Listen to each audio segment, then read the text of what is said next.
Have you ever heard the saying, youth is wasted on the young?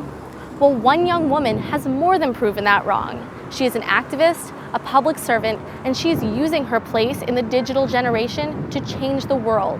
And did I mention, she's only 17.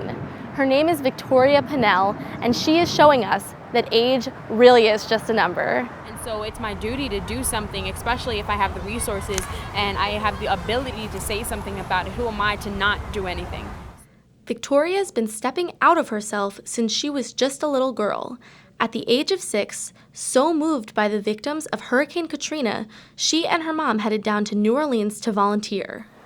Well, activism is something that has always been instilled in me, and I just passed it on to Victoria. It's just who we are. It's just our normal way of life.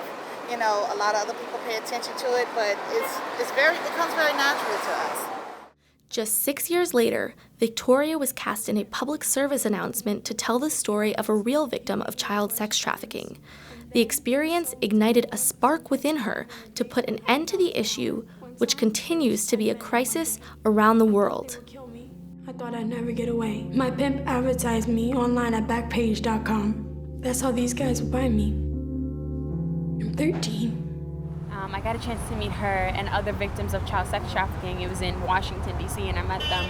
And that's when I dedicated my life to ending child sex trafficking. And I know people say, oh, you're just 17, you can't end it, but I can certainly put a dent in it. She has certainly made a dent by creating awareness on social media and educating her community.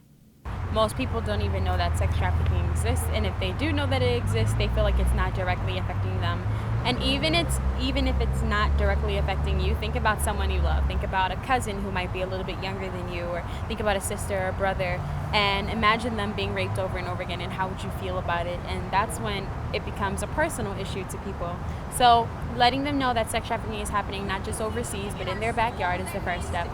And actually, the one thing that upsets me is that a lot of people, they misinterpret prostitution for sex trafficking. It is two different things. Sex trafficking, you don't have a choice, you're being forced into it, and you're basically a slave. And prostitution is a conscious choice that you make to sell your body for profit.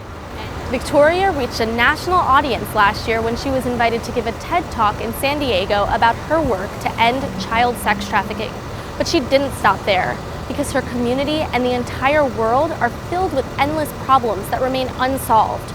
It was here in front of the old Pathmark store in East Harlem where Victoria's inspirations for political change took shape. Every day I would walk through here because I would get off the bus and I would see everybody who's, laying on the ground, falling over, and because they had K2 in their system. And I went back to my mom and I said, this is something, I have to do something about it. I can't just let this happen.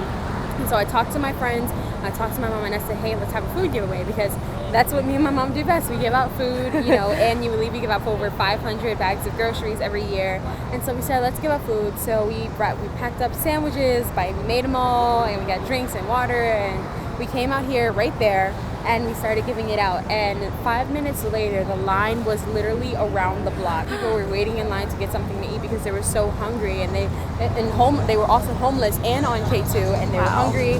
And it was gone in like 10 minutes, just like that. And we had over 200 sandwiches gone. And I started to notice a pattern that, every time we came out and we fed people, it was the same people over and over again. And so that's when I said, something else has to be done about it. So I started calling up politicians' offices. I said, K2, this drug, we have to do something about it because the stores are selling it, and it's illegal. And we got media attention on it. We got a lot of news attention on it. And we eventually saw the problem start to decrease because awareness was increasing. Victoria also used social media to reach out to local politicians and successfully brought the epidemic to their attention.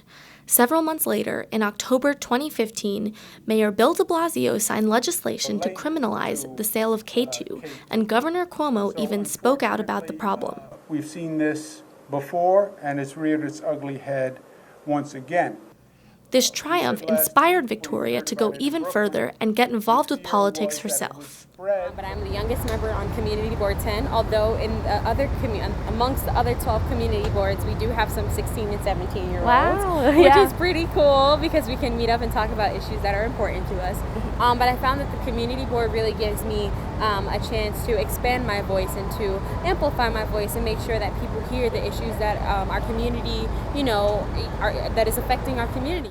Victoria continues to change local politics by bringing the voice of the youth into the mix. I mostly talk to young people. I get their opinion on the issues that are really important to them. I do surveys and I hand it out to people and I have them fill it out right then and there and give it back to me so that I can see which issues are most popular among the many issues.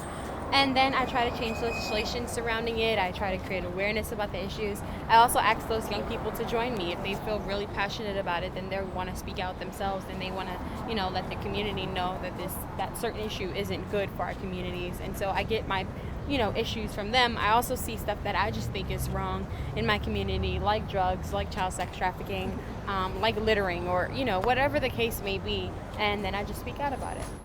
And she's working on other projects, like starting her own nonprofit organization called Tools for Change, targeting young people. Today, we are all sisters. We are a pending nonprofit called Tools for Change. And we believe that in order for young people to change their lives, you have to give them the necessary tools. Like, you can't tell a young person to have hope if all they see is bleakness in their future. So we provide IDs, we provide passports, we make sure that they're registered with College Board, making sure that they know scholarships. So when they're a senior, they can apply for this and, take off some money off their college tuition. We give them financial literacy lessons. We make sure that they know about stocks and bonds, credit, everything that they need to know to be successful in life. Victoria has been making an impact on people's lives since she was a baby, but there is no one she has impacted more than her own mother. Victoria has made me more tolerant of people. Being with her, I used to look at something one way, but now I look at it through her eyes, and it has actually made me more patient, more tolerant, and more understanding. Even though she isn't old enough to vote in this upcoming election, she has managed to impact national politics as well. And I'm doing a lot of voter registration right now. And I actually, this past Saturday, I registered a man who's in his 80s, late 80s too. And he was like, this is the first time I've ever, come out to vote. And I was so happy. It almost made me cry because I was able to affect that change. And it was a change that you can actually see.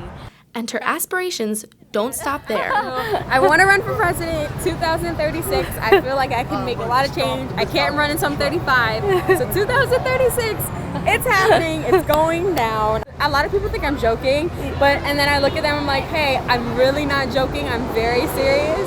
Although Victoria hopes to leave New York for college next year, she doesn't plan to leave her activism behind. In East Harlem, I'm Ilana Schwartz for Metro Focus.